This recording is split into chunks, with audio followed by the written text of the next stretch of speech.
시청자 여러분 안녕하십니까.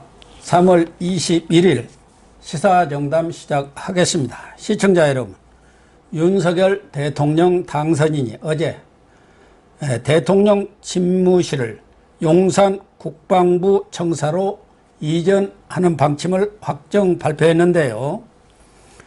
윤 당선인이 권부 상징인 청와대를 해체하고 국민과 소통하는 대통령이 되겠다는 결단을 환영하는 여론이 있는가 하면은 민주당은 일방통행식 졸속 이전을 즉각 중단하라고 비판하고 나섰습니다. 네, 서정욱 변호사님과 관련 소식을 분석 정리하도록 하겠습니다. 서 변호사님, 예. 지금 대통령 집무실을 용산 국방부 청사냐, 광화문 외교부 청사냐 이렇게 저울질을 하다가 국방부 청사로 확정을 했는데 어제 윤석열 당선인 직접 나와서 45분간 일문이답도 하고 조감도를 놓고 설명까지 했어요. 왜 국방부로 이렇게 확정을 했을까요? 원래는 광화문 청사라고 했으면은 뭐 광화문 종합청사든가 아니면 별관, 광화문 청사의 별관인 외교부로 이렇게 검토를 했었는데 국방부로 최종 확정을 했지 않습니까? 예. 이거는 이제 그 본질은요. 네.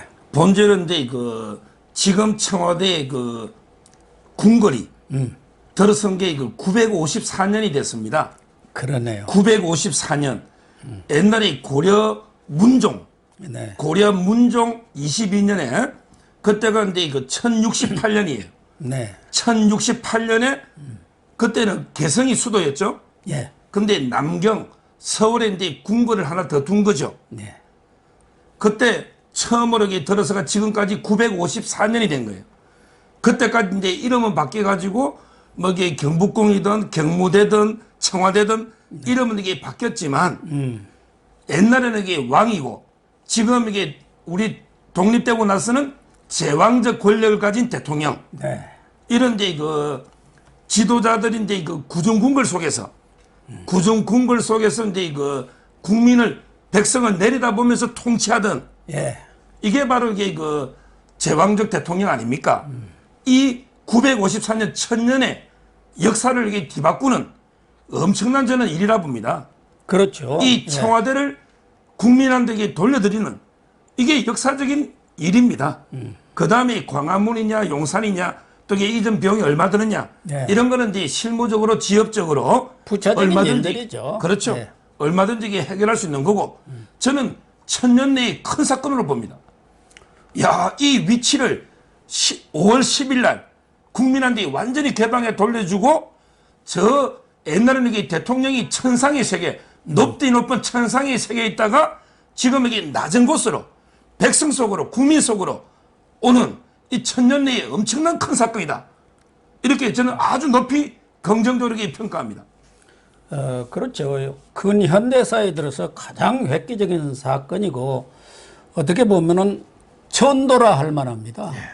그래서 윤석열 당선인이 이제는 탈권위 시대 제왕에서 내려와 가지고 보통 사람들은 대통령이 되겠다.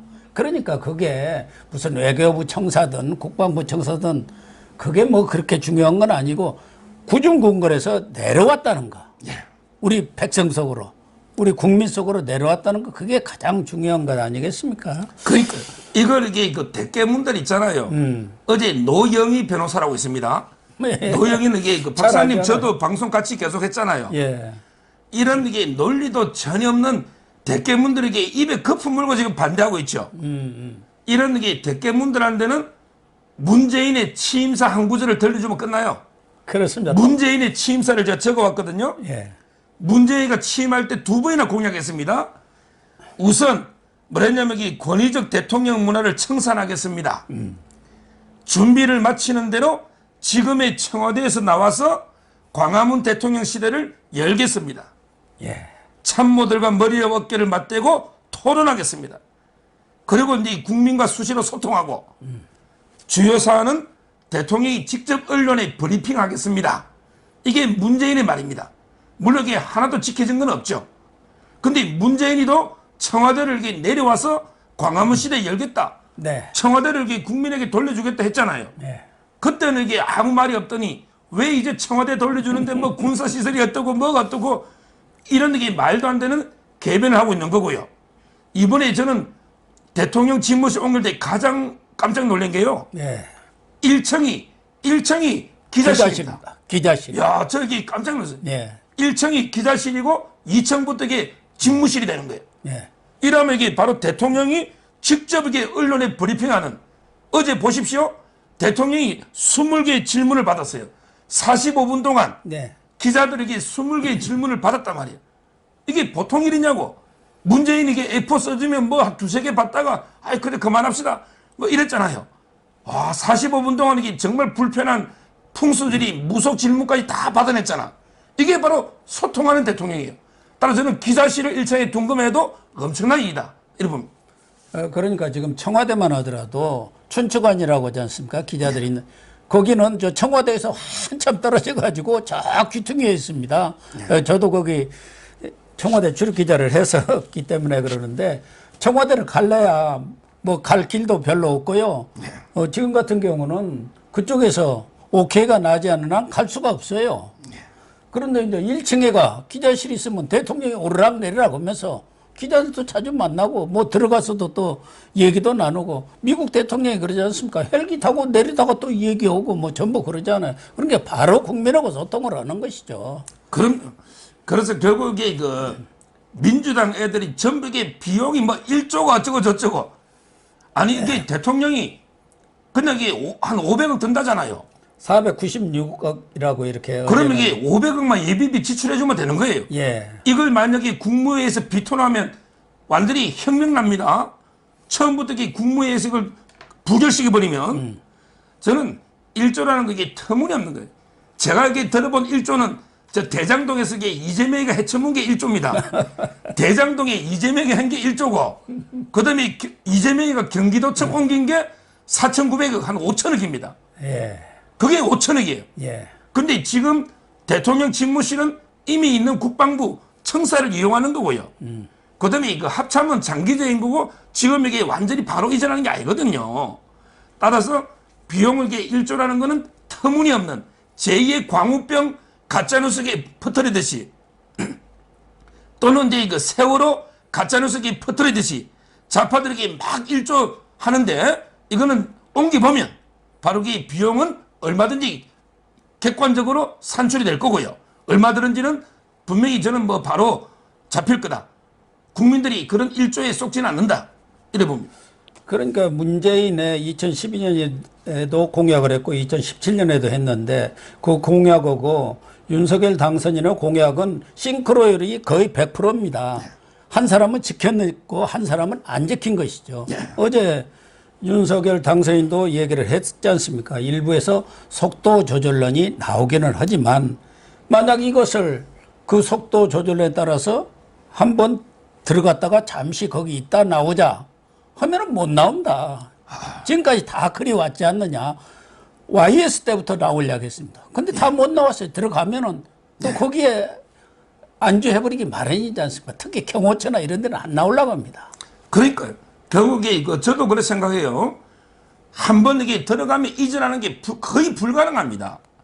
지금 이게 청와대에서 나온 분이 제가 보기엔 세 가지 유형이 있어요.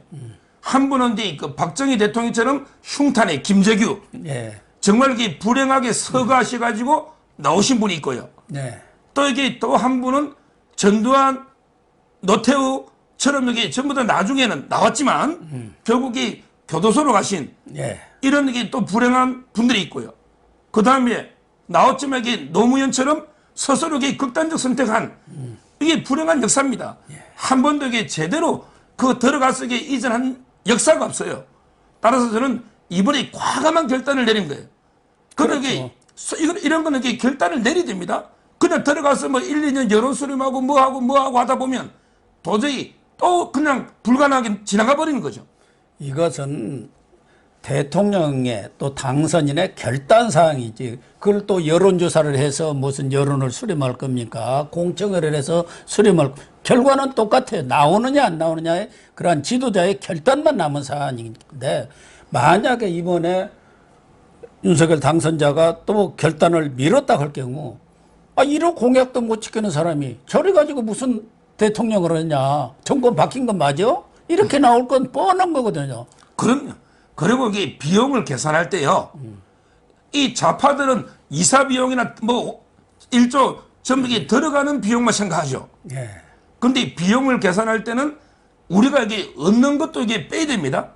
얻는 것도 있잖아요. 예. 들어가는 비용이 있으면 우리가 이게 새로 얻는 효율도 있단 말이에요. 효능.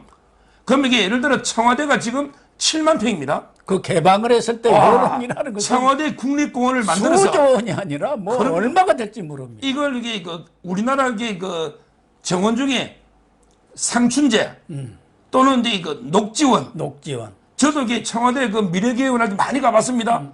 거기 안철수나 같이 우리 미래개혁위원 회의하잖아요. 예. 그럼 여기 뒷풀이 할 때 뭐 퀴즈 대회도 하면 제가 상도 많이 받았어요. 제가 이게 퀴즈 대회 많이 나갔습니다. 그때 젊었을 때니까. 워낙 머리가 또 좋잖아요. 우리 그러니까 이게 7만여 평의 구중 궁궐을 국민 앞으로 이게 완전히 돌려주는 그게 5월 10일이에요. 예. 그러면 이게 그로부터 얻는 우리 국민들이 효율도 있잖아요. 그거는 이게 빼야 될 거 아니에요. 그건 얻는 게 훨씬 많죠. 엄청납니다. 비용이 뭐 500억이 들든 뭐 몇천억이 더 들든 그로부터 이게 얻는 이익 있잖아요. 예. 이거는 이게 몇십 배, 몇백 배잖아요.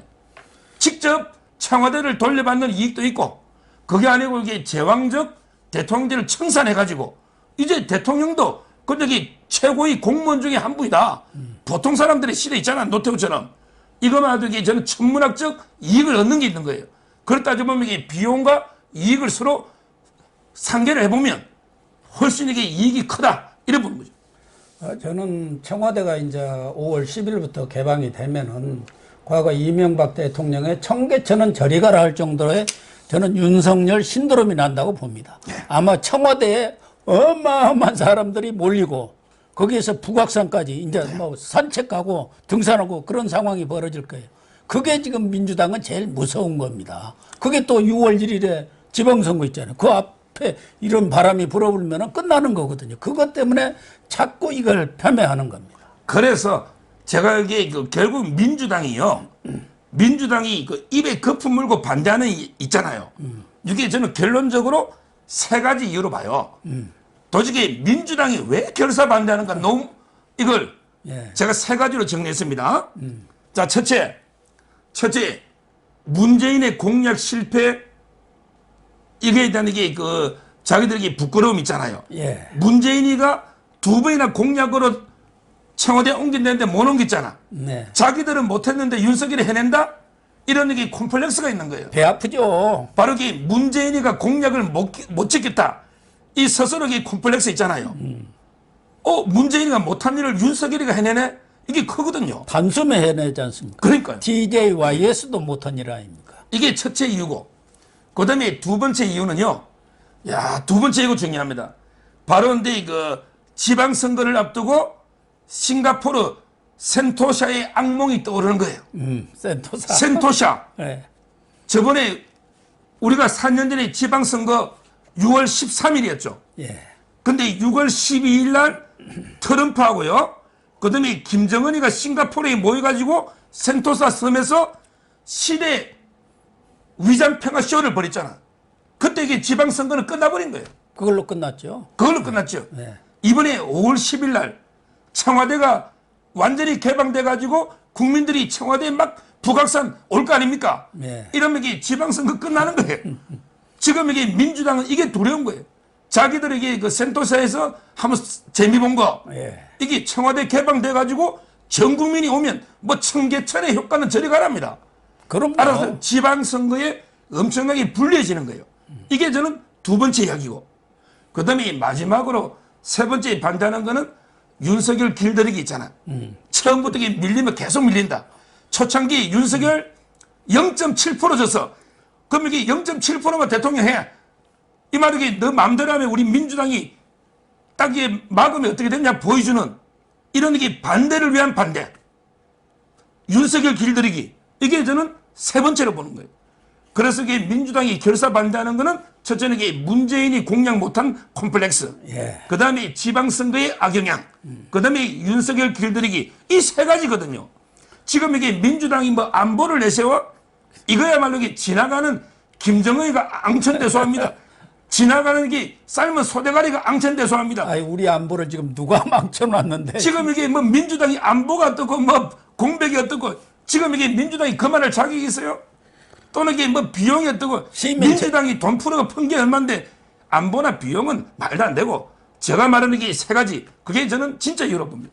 지금 시민 재산권을 침해한다는데 어제 윤 당선인도 청와대가 아니 대통령실이 국방부 정사로 들어간다고 해서 지금까지 있었던 제한 이상의 뭐 제한을 할 게가 없다. 오히려 대통령실이 감으로 인해서 그 일대가 개발이 되고 공원화됨으로 인해서 더 상권이 부흥할 수도 있죠. 그러니까 민주당의 주장은 전혀 설득력이 없고, 지금 정청래 같은 경우는 0.7정권이라고 하지 않습니까? 또 문재인도 우리 역사상 최소의 이 차이로 패배했다, 이렇게 그걸 지금 강조하고 있지 않습니까? 아니, 민주당이 0.7로 졌다 해서 반성덕이 0.7만 하더라고요. 그러면 이게 계속 참패합니다. 0.7 아니라 0.007을 지더라도 100% 진짜 진심으로 반성하고 뭔가 이게 변화의 노력을 보여야지 희망이 있지. 야, 우리가 이게 0.7만 쳤으니까 0.7만 반성해. 너 이게 0.7만 권력 행사해. 이러면요. 이러면 이게 지방선거는 7% 주고, 또 이게 총선 가면 70% 주고, 계속 더 집니다. 이렇게 반성 안 하면 이런 문제가 있고요. 그 다음에 제가 하나 더 지적하고 싶은 거는 바로 이게 그 무속 문제예요. 아니, 이 사람들에게 말이 안 되니까 이게 건진법사가 또 나섰나?